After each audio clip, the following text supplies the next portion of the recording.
Hello everyone and welcome to 9-Inch Charge, a Warhammer Age of Sigmar and Warhammer the Old World discussion channel.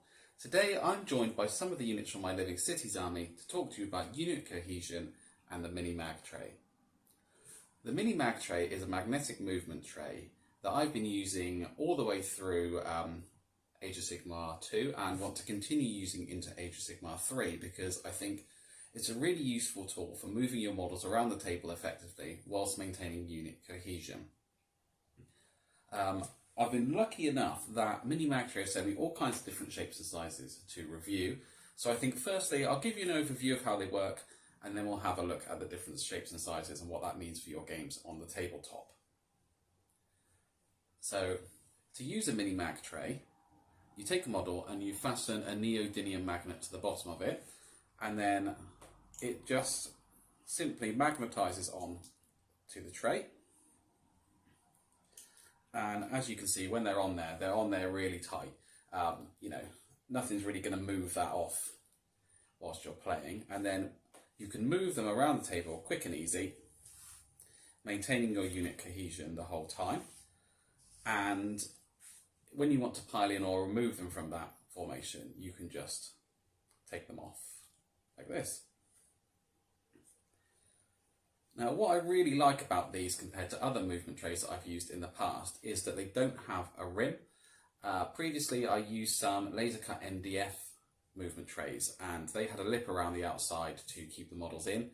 But what that meant was that I couldn't get into base-to-base contact with anything without then taking them out of the movement tray. And also some people were measuring to the lip instead of to the model, and it just got in the way of playing and enjoying my games. But as you can see with these, they're flush right to the edge. And they're a very, very sleek, low profile, so you can hardly even notice they're there, and then you can definitely get into base-to-base contact if you want. Now, the other thing that I use these for is for storage. So here I've got myself a really useful box, and I've just lined it with some magnetic paper. And what I've done is I've stuck my models to the tray, or magnetised them to the tray, and then the tray is magnetised to the paper on the bottom.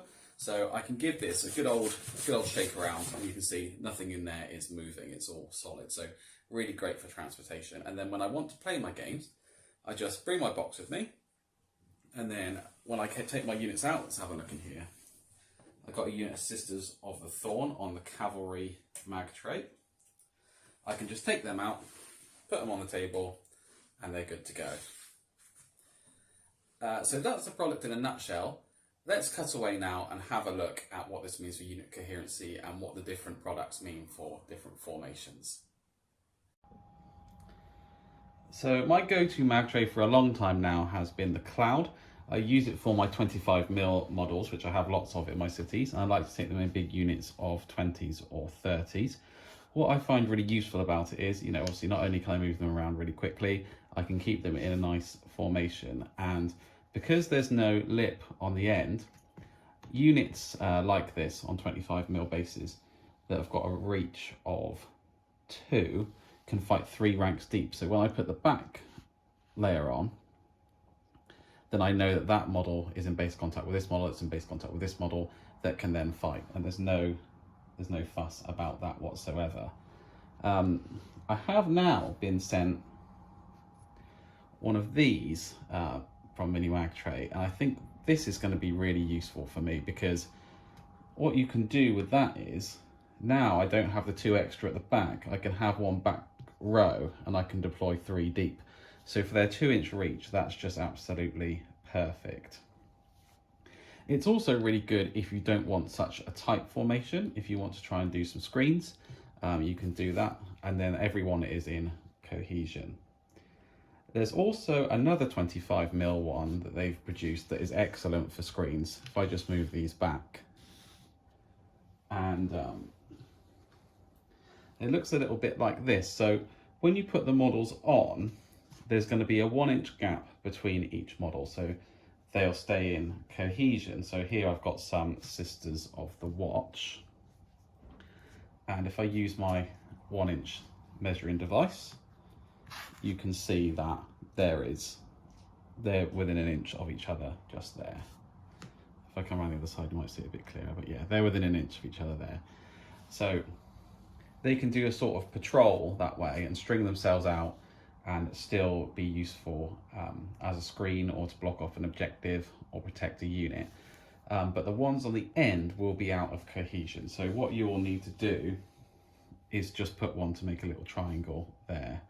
Or what you can do also is they make these ones that are 2 models deep. So then you can put them either in the front or the back and keep them in cohesion, but then also it gives you a bit more depth to your cohesion, so that if the one on the end dies, you know, you've still got this triangle remaining, which is really handy and really useful.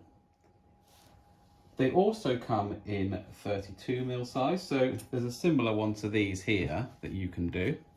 And I've got some dryads here, but I haven't magnetized these dryads just yet, so apologies. It's not the mag tray's not working, it's me, I'm afraid. Just being a bit slow on getting my hobby together. And then again, you can either just put one down, and then that completes it, or they do make these 2 ones for those as well, to give you a bit more depth to your screens and to give you a bit more robustness when it comes to keeping your cohesion, because you don't want one to die and then you lose all this side of the unit down to 5 if you've got 10 or 20 or something like that. The ones for the 32mm bases that I think are by far and away the best and are going to be really, really useful are these ones. Now what these do is, if I put these models on here,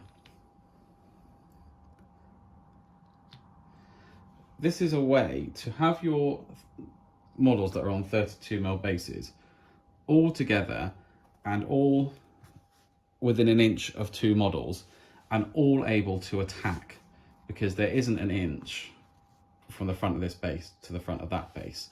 So with a 1 inch reach, they're all able to attack and they're all in unit cohesion. I think that is absolutely fantastic. But there is another little bit of secret sauce that you can have going on if you combine these 2 trays, because actually this one down and this one this way, I have measured it, is the same as one of these. So you can use these to string your units out and to create a line, and then when you come in for a closer formation, you can do that, and that is still a formation that will keep them in coherency and let them all attack with a 1 inch reach. So these 32mm ones are invaluable, because 32mm models now are difficult to keep in cohesion compared to 25mm models, because if a 25mm model is in base to base with 2, then they're all in coherency. But that isn't always the case with these. You know, if this one was over here and this one was over here, this model wouldn't be in coherency because there's more than an inch to this one, which can just be a real pain in the bum, to be honest. And lastly, a steadfast one I've been using for many a game is the Cavalry Base. Now this doesn't help you with unit cohesion, because 5 models are always in cohesion as long as they're within an inch of one other model. It just helps me get them across the table effectively, and we don't want to go back to the days where when you move your units you do 1, 2, 3. No one wants to do that anymore.